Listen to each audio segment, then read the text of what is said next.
Assalamualaikum warahmatullahi wabarakatuh. Saya Dian Amelia Rahman dari SI21C dengan NIM 202100005056. Di sini saya akan membuat video presentasi mengenai design thinking offline store merchandise K-pop untuk memenuhi tugas ulangan tengah semester kewirausahaan.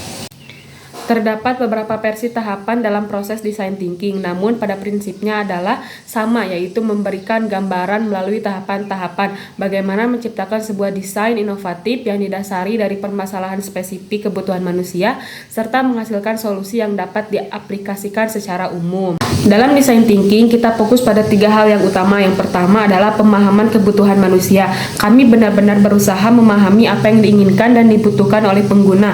Kami melakukan observasi, wawancara, atau menggunakan produk serupa untuk merasakan pengalaman pengguna secara langsung. Tujuannya adalah merancang solusi yang benar-benar memenuhi kebutuhan dan harapan pengguna. Yang kedua yaitu pemecahan masalah kolaboratif. Design thinking mendorong kolaborasi antar tim atau kelompok kerja. Saat menghadapi masalah, kami mengumpulkan orang dengan latar belakang yang berbeda-beda untuk berpikir bersama. Dengan melibatkan berbagai sudut pandang dan keahlian, kami dapat menemukan solusi yang lebih baik dan inovatif. Adapun yang ketiga yaitu eksperimen berkelanjutan. Kami tidak takut mencoba-coba. Dengan mencoba dan menguji ide secara berulang, kami percaya dapat menemukan solusi yang paling efektif. Ini berarti kami tidak terlalu terikat pada satu ide, tetapi terbuka untuk mengubahnya seiring dengan penemuan-penemuan terbaru. Di slide ketiga kita akan menjelaskan design thinking fase. Yang pertama ada understand. Tahapan pertama dari proses design thinking adalah untuk memahami masalah yang diselesaikan secara mendalam. Ini melibatkan konsultasi dengan para ahli untuk memperoleh pemahaman yang lebih baik tentang bidang yang sedang diperhatikan melalui pengamatan, keterlibatan, dan pemahaman yang mendalam terhadap pengalaman dan motivasi individu terkait. Dengan memahami masalah secara lebih baik, kita dapat memperoleh wawasan yang lebih jelas tentang pengguna dan kebutuhan mereka. Dalam konteks design thinking yang berpusat pada manusia, pemahaman ini sangat penting karena memungkinkan pemikir desain untuk mengesampingkan asumsi mereka sendiri dan benar-benar memahami dunia pengguna. Yang kedua adalah define. Selama tahap define, kita mengumpulkan informasi yang telah kita buat dan kumpulkan selama tahap understand. Disinilah kita akan menganalisis, pengamatan, dan sintesisnya untuk menentukan masalah inti yang telah diidentifikasi. Kita harus berusaha mengidentifikasi masalah sebagai pernyataan masalah dengan cara yang berpusat pada manusia. Sebagai ilustrasi, alih-alih mengidentifikasikan masalah sebagai keinginan atau kebutuhan perusahaan, seperti kita perlu meningkatkan pangsa pasar produk makanan di antara remaja perempuan sebesar 5%. Cara yang lebih baik adalah untuk mendefinisikan masalah. Gadis remaja perlu makan makanan bergizi agar dapat berkembang, menjadi sehat dan tumbuh. Tahap define akan membantu para desainer dalam sebuah tim untuk mengumpulkan ide-ide hebat untuk membangun fitur, fungsi, dan elemen yang akan memungkinkan mereka untuk menyelesaikan masalah, atau paling tidak memungkinkan pengguna untuk menyelesaikan masalah sendiri dengan tingkat kesulitan yang minimal. Yang ketiga ada idea. Selama tahap ketiga dari proses design thinking, desainer siap untuk menghasilkan ide. Kita telah tumbuh untuk memahami pengguna dan kebutuhan mereka di tahap understand, dan kita telah menganalisis dan mensintesis pengamatan di tahap define, dan berakhir dengan pernyataan masalah yang berpusat pada manusia. Dengan latar belakang yang kuat, kita dan anggota tim dapat mulai berpikir di luar kotak untuk mengidentifikasi solusi baru untuk pernyataan masalah yang dibuat, dan kita dapat mulai mencari cara alternatif untuk melihat masalah. Ada ratusan teknik ideation seperti brainstorm, brainwright, worst possible idea, dan scramper. Sesi brainstorm dan worst possible idea biasanya digunakan untuk merangsang pemikiran bebas dan untuk memperluas ruang masalah. Penting untuk mendapat sebanyak mungkin ide atau solusi masalah. Kita harus memilih beberapa teknik ideation lainnya pada akhir fase ideation untuk membantu kita menyelidiki dan menguji ide-ide kita sehingga kita dapat menemukan cara terbaik untuk memecahkan masalah atau menyediakan elemen-elemen yang diperlukan untuk menghindarinya. Yang selanjutnya ada prototype. Tim desain akan menghasilkan sejumlah versi produk yang murah dan diperkecil atau fitur spesifik yang ditemukan dalam produk, sehingga mereka dapat menyelidiki solusi masalah yang dihasilkan pada tahap sebelumnya. Prototype dapat dibagikan dan diuji dalam tim itu sendiri, di departemen lain, atau pada sekelompok kecil orang di luar tim desain. Ini adalah fase eksperimental dan tujuannya adalah untuk mengidentifikasi solusi terbaik untuk setiap masalah yang diidentifikasi selama 3 tahap pertama. Solusi diimplementasikan dalam prototipe dan satu persatu mereka diselidiki dan diterima, diperbaiki dan diperiksa ulang, dan ditolak berdasarkan pengalaman pengguna. Pada akhir tahap ini, tim desain akan memiliki gagasan yang lebih baik tentang kendala yang melekat pada produk dan masalah yang ada, dan memiliki pandangan yang lebih jelas tentang bagaimana pengguna yang sebenarnya akan berperilaku, berpikir, dan rasakan ketika berinteraksi dengan bagian akhir produk. Selanjutnya ada tes. Desainer menguji produk lengkap secara ketat menggunakan solusi terbaik yang diidentifikasikan selama fase prototyping. Ini adalah tahap akhir dari design thinking, tetapi dalam proses berulang, hasil yang dihasilkan selama fase testing sering digunakan untuk mendefinisikan kembali satu atau lebih masalah dan menginformasi pemahaman pengguna, kondisi pengguna, bagaimana orang berpikir, berperilaku dan merasakan, dan berempati. Bahkan dalam fase ini, perubahan dan penyempurnaan dilakukan untuk menyingkirkan solusi masalah dan memperoleh pemahaman sedalam mungkin terhadap produk dan pengguna. Oke, kita akan masuk topik yang utama, yaitu offline store merchandise K-pop. Awal mula merajalelanya K-pop di Indonesia dapat ditelusuri kembali di awal tahun 2000-an, ketika serangkaian drama Korea mulai ditayangkan di stasiun TV Indonesia. Drama-drama populer seperti Winter Sonata dan Full House memperkenalkan budaya Korea kepada penonton Indonesia dan mendapatkan popularitas yang besar. Hal ini kemudian diikuti dengan booming K-pop pada pertengahan akhir tahun 2000-an, di mana grup K-pop seperti Super Junior, Girls' Generation, Shine menjadi sangat populer di antara remaja Indonesia. Mengambil topik ini dalam penelitian atau analisis saya dapat memberikan pemahaman yang dalam tentang fenomena K-pop dan bagaimana industri ini mempengaruhi perilaku konsumen dan pasar retail di seluruh dunia. Selanjutnya kita akan lanjut pada pembahasan mengenai understand fase. Fase understand dalam design thinking adalah langkah awal dalam proses pemecahan masalah yang melibatkan pemahaman mendalam tentang masalah yang ingin diselesaikan dan kebutuhan pengguna. Pada tahap ini, tim berusaha untuk mengumpulkan informasi sebanyak mungkin tentang pengguna, tantangan yang dihadapi dalam konteks di mana masalah tersebut muncul. Ini melibatkan observasi dan interaksi langsung dengan pengguna untuk mendapatkan wawasan yang mendalam. Tujuannya adalah untuk mendefinisikan masalah dengan jelas dan memahami perspektif pengguna secara holistik sebelum melangkah ke tahap berikutnya dalam proses desain. Pada proses ini, untuk mengetahui permasalahan yang ada, saya melakukan interview kepada teman saya. Untuk melengkapi analisis design thinking terhadap offline store merchandise K-pop, saya telah melakukan wawancara dengan salah satu K-popers dan ada 4 pertanyaan, yang telah saya tanyakan kepada teman saya, K-popers Nabila Rahma. Pertanyaan pertama yang saya ajukan adalah alasan mengapa dia membeli merchandise K-pop. Dia menjawab, karena merasa dapat menunjukkan dukungan dan kebanggaan terhadap idolanya. Dia juga merasa lebih dekat dengan grup K-pop favoritnya melalui memiliki merchandise K-pop. Yang kedua yaitu masalah yang dialami dalam membeli merchandise K-pop. Kendala yang sering dihadapi adalah stok yang terbatas, kualitas barang yang tidak sesuai, dan harga yang tinggi. Meskipun demikian, dia tetap rela mengeluarkan uang lebih untuk mendapatkan barang yang diidolakan atau diincarnya. Yang ketiga yaitu tempat pembelian merchandise K-pop.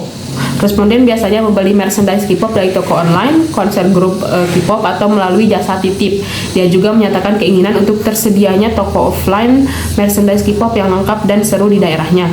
Yang keempat, pertanyaan terakhir yaitu kesulitan dalam mencari toko offline merchandise K-pop. Responden merasa sulit menemukan toko offline yang menjual merchandise K-pop di Indonesia. Hal ini disebabkan oleh tingginya permintaan namun kurangnya pasokan, serta kurangnya kesadaran dari beberapa toko terhadap potensi pasar untuk dari merchandise K-pop. Akibatnya mereka sering kesulitan dalam mendapatkan barang K-pop favorit mereka secara langsung. Pada tahap desk research yang saya dapatkan yaitu pembelian merchandise K-pop offline. Riset ini akan mengkaji perilaku pembelian penggemar K-pop melalui toko fisik online. Fokus utamanya adalah untuk memahami bagaimana penggemar K-pop melakukan pembelian merchandise secara langsung di toko fisik seperti toko musik, toko pakaian, atau gerai khusus merchandise K-pop. Penelitian akan melibatkan analisis preferensi pembeli, frekuensi pembelian, motivasi pembeli, dan pengaruh faktor-faktor lingkungan terhadap keputusan pembelian seperti lokasi toko, tampilan produk, dan ketersediaan stok. Yang kedua yaitu toko fisik merchandise K-pop. Riset ini akan mengeksplorasi berbagai aspek terkait dengan toko fisik yang menjual merchandise K-pop. Ini termasuk analisis terhadap jenis-jenis toko fisik yang menyediakan merchandise K-pop, lokasi strategis toko, tata letak interior, variasi produk yang ditawarkan, serta strategi promosi dan pemasaran yang digunakan untuk pemilik toko untuk menarik pembeli. Selain itu, penelitian ini akan mempertimbangkan perspektif dari pemilik toko dan staf tentang tantangan dan peluang dalam menjalankan toko fisik merchandise K-pop. Yang terakhir adalah pengalaman pembeli merchandise K-pop. Riset ini akan fokus pada pengalaman pembeli dalam melakukan pembelian merchandise K-pop di toko fisik offline. Tujuannya adalah untuk memahami tingkat kepuasan pembeli terhadap proses pembelian, kualitas layanan yang diberikan oleh staf toko, kenyamanan fasilitas toko, serta kepuasan terhadap produk yang dibeli. Penelitian ini akan melibatkan wawancara dengan pembeli yang berbelanja di toko fisik merchandise K-pop, serta analisis umpan balik dan ulasan pembeli untuk mengevaluasi pengalaman mereka secara menyeluruh. Kita akan beralih ke fase 9 dimension of descriptive observation, Spradley 1980. Yang pertama, dimensi space. Dimensi ini berkaitan dengan ruang fisik tempat pembelian merchandise K-pop offline terjadi, seperti toko musik, pusat pembelanjaan, atau gerai khusus merchandise K-pop. Peneliti dapat mengamati bagaimana ruang tersebut diatur, apakah ada area khusus untuk merchandise K-pop, dan bagaimana tata letak produk mengaruhi perilaku pembeli. Yang kedua, ada aktor. Dimensi ini mencakup semua aktor yang terlibat dalam pembelian merchandise K-pop offline, termasuk pembeli, staf toko, dan pemilik toko. Peneliti dapat mengamati interaksi antara pembeli dan staf toko serta dinamika komunikasi antar aktor-aktor tersebut. Yang ketiga, ada activity. Aktivitas ini mencakup semua tindakan atau kegiatan yang terjadi selama proses pembelian merchandise K-pop offline. Ini bisa termasuk aktivitas seperti memilih barang, membayar, berinteraksi dengan staf toko, atau mengamati produk. Peneliti dapat mengamati berbagai aktivitas yang dilakukan oleh pembeli dan staf toko, serta mencatat bagaimana aktivitas ini berlangsung selama periode pembelian. Yang ketiga, yang selanjutnya ada objek. Objek dalam konteks ini merujuk pada barang atau produk yang dibeli oleh pembeli, yaitu merchandise K-pop. Peneliti dapat memperhatikan berbagai jenis merchandise K-pop yang tersedia di toko fisik seperti album, poster, pakaian, atau aksesoris, serta bagaimana pembeli berinteraksi dengan objek-objek ini sepanjang proses pembelian. Yang selanjutnya ada X. Ini mencakup tindakan atau aktivitas yang terjadi selama proses pembelian merchandise K-pop offline, seperti memilih barang, membayar, atau berinteraksi dengan staf toko. Peneliti dapat mengamati proses ini untuk memahami langkah-langkah yang diambil oleh pembelian staf toko. Selanjutnya ada events. Dimensi ini mengacu pada peristiwa atau kejadian yang terjadi dalam konteks pembeli merchandise K-pop offline, seperti peluncuran produk baru, diskon khusus, atau acara promosi. Peneliti dapat mengamati bagaimana peristiwa ini mempengaruhi perilaku pembeli dan staf toko. Selanjutnya ada time. Dimensi waktu berkaitan dengan berapa lama proses pembelian merchandise K-pop offline berlangsung. Ini mencakup waktu yang dibutuhkan oleh pembeli untuk memilih, membayar, dan meninggalkan toko, serta waktu operasional toko itu. Selanjutnya ada goals. Ini berkaitan dengan tujuan atau motivasi pembeli dalam melakukan pembelian merchandise K-pop offline, seperti mendapatkan barang koleksi, mengekspresikan dukungan terhadap idola K-pop, atau memenuhi kebutuhan pribadi. Peneliti dapat mengamati apakah tujuan ini tercermin dalam perilaku pembeli selama proses pembelian. Yang terakhir ada feelings. Dimensi ini mencakup perasaan atau emosi yang dialami oleh pembeli selama proses pembelian merchandise K-pop offline, seperti kegembiraan, kepuasan, atau kekecewaan. Peneliti dapat mengamati ekspresi wajah dan bahasa tubuh pembeli untuk memahami bagaimana mereka merespon pengalaman berbelanja. Oke, kita akan beralih ke slide selanjutnya, yaitu user journal map. Tahapan attention, pelanggan mencari informasi tentang merchandise K-pop melalui situs web online dan iklan online. Namun, mereka seringkali kesulitan mendapatkan informasi yang cukup tentang produk yang mereka minati. Yang kedua itu tahapan inform. Setelah menemukan beberapa opsi produk yang menarik, pelanggan memperdalam pengetahuan mereka dengan mencari informasi lebih lanjut melalui situs web, toko online, dan ulasan pelanggan. Namun, kurangnya informasi yang tersedia secara lokal menjadi kendala yang mereka hadapi. Yang ketiga yaitu decide. Pelanggan memilih produk yang ingin mereka beli, tetapi seringkali mengalami kesulitan dalam membuat keputusan karena kurangnya dukungan atau bantuan dalam proses pengambilan keputusan. Tahapan selanjutnya itu konsum. Setelah memilih produk, pelanggan melakukan pembelian melalui situs web, toko online, atau dengan mengunjungi langsung toko fisik. Namun, mereka mungkin mengalami kesulitan dalam proses pembayaran atau pengiriman barang yang dapat menyebabkan ketidaknyamanan.